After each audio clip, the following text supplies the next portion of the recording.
Magandang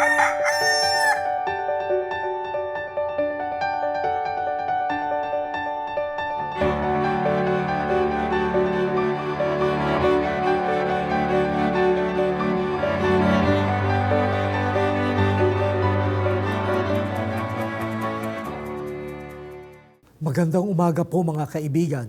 Ito po si Cardinal Chito Tagle ng Manila. Oras ng magkape at pandasal. Pagnilayan po natin ang kahalagahan ng kaarawan o birthday. Birthday po ngayon ng ating mahal na ina, ang Birheng Maria. Bakit mahalaga ang paggunita sa pagsilang ng isang tao? Ang kaarawan ba ay para lamang sa kainan, sayawan at good time? May malalim na biyaya ang pagdiriwang ng kaarawan. Sa pagdiriwang ng kaarawan ng isang tao, hindi natin binibigyan ng pansin ang kanyang mga nagawa o gagawin pa. Hindi awards night ang birthday party.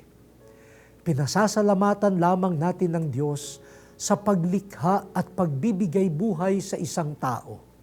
Yun ay sapat ng ipagdiwang, buhay, biyaya. Subalit bawat buhay ay may misyon.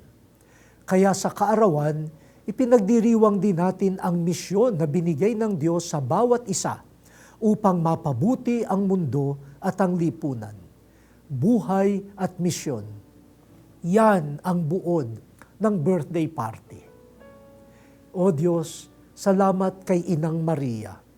Sa kanyang buhay at misyon, nagkatawang tao ang iyong anak na si Jesus. Salamat po. Amen.